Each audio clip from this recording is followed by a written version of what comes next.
Shalom, shalom, shalom. Selamat pagi, terpujilah Tuhan. Di pagi yang cerah ini kita patut bersyukur sebab dalam anugerahnya yang besar, Dia telah memberikan kita satu hari lagi, tepat di hari Kamis, tanggal 1 April tahun 2021. Wow, luar biasa ya, sebab persis di hari ini kita telah berada di hari pertama bulan April.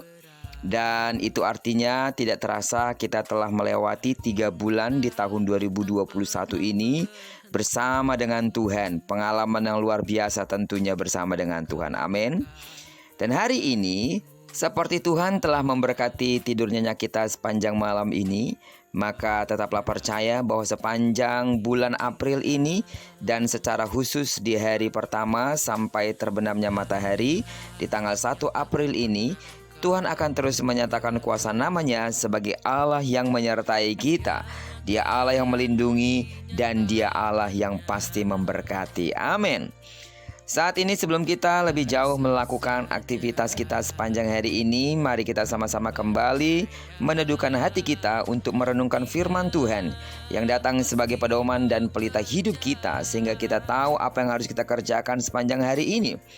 Perenungan kita hari ini seperti biasa kita akan ambil dari pembacaan 40 hari bersama kitab Keluaran. Dan hari ini kita telah masuk di hari yang ke-10 di kitab Keluaran. Itu artinya kita akan baca kitab Keluaran pasalnya yang ke-10, ayat yang pertama sampai dengan ayat yang ke-29. Saya percaya seluruh sidang jemaat Tuhan, saudara yang kekasih dalam nama Yesus, saudara tetap setia untuk membaca satu hari satu pasal. Dan ini akan semakin membuat Anda memahami dan mengenal Allah dengan benar. Amin. Baiklah, sebagai pengantar renungan kita hari ini, saya akan coba bacakan untuk kita ayatnya yang ke-13 sampai dengan ayatnya yang ke-15. Lalu Musa mengulurkan tongkatnya ke atas tanah Mesir, dan Tuhan mendatangkan angin timur melintasi negeri itu sehari-harian dan semalam-malaman, dan setelah hari pagi angin timur membawa belalang. Datanglah belalang meliputi seluruh tanah Mesir dan hinggap di seluruh daerah Mesir sangat banyak. Sebelum itu tidak pernah ada belalang yang demikian banyaknya, dan sesudah itu pun tidak akan terjadi lagi yang demikian. Belalang menutupi seluruh permukaan bumi sehingga negeri itu menjadi gelap olehnya. Belalang memakan habis segala tumbuh-tumbuhan di tanah dan segala buah-buahan pada pohon-pohon yang ditinggalkan oleh hujan es itu, sehingga tidak ada tinggal lagi yang hijau pada pohon atau tumbuhan-tumbuhan di padang di seluruh tanah Mesir. Saudara, saya percaya bahwa saudara sepakat bahwa sebagaimana di belahan dunia lain, di Mesir juga belalang merupakan sebuah ancaman. Atas kehendak Tuhan, angin timur melintasi Mesir dan mendatangkan belalang dalam jumlah tak terbilang banyaknya hingga menutupi tanah.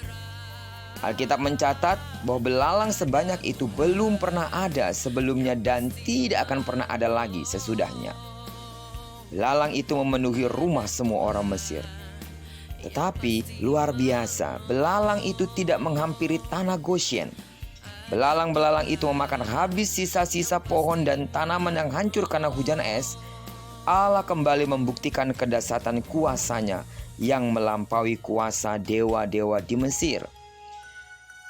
Para pegawai Firaun semakin menyadari kemahakuasaan Allah Israel.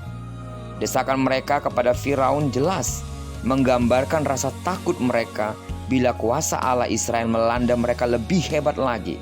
Namun, seperti apa yang kita sudah baca, bahwa ternyata Firaun masih belum berlapang dada untuk membiarkan orang Israel pergi meninggalkan Mesir.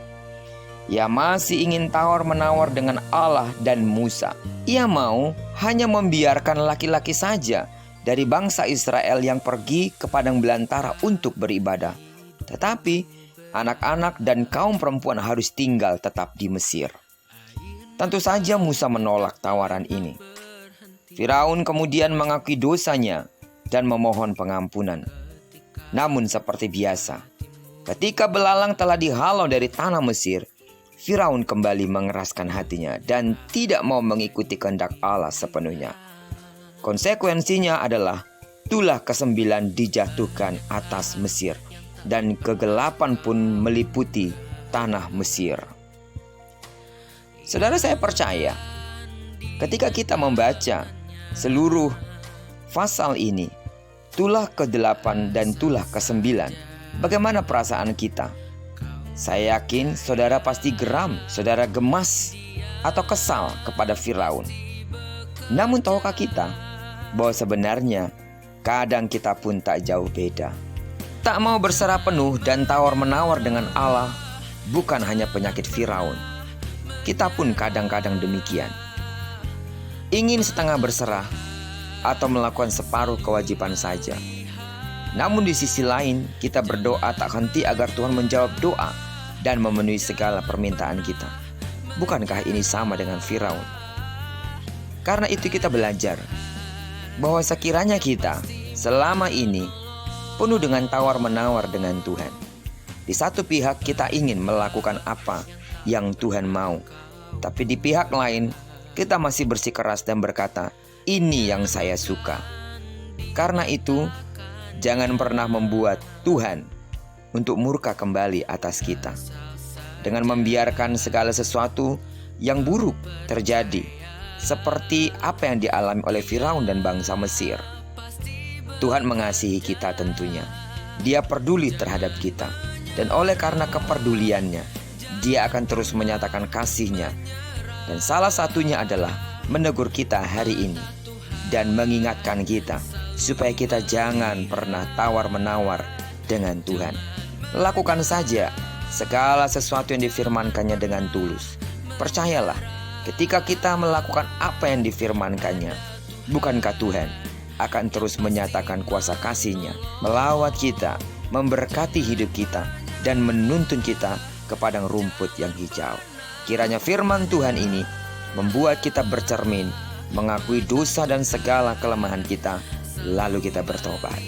Amin. Tuhan Yesus memberkati kita sepanjang hari ini, dan kiranya diberkatilah apa yang dikerjakan tangan kanan dan tangan kiri kita seperti firman-Nya. Dan kemanapun kaki kanan kaki kiri kita melangkah sepanjang hari ini, di sana kemuliaan Tuhan akan dinyatakan. Amin. Dan diberkati pula kita bersama dengan orang-orang yang kita kasihi, bersama dengan orang-orang yang kita cintai, sepanjang hari ini sampai Maranatha, Kristus Yesus datang kali kedua menjemput kita yang percaya kepadanya. Terpujilah nama Tuhan.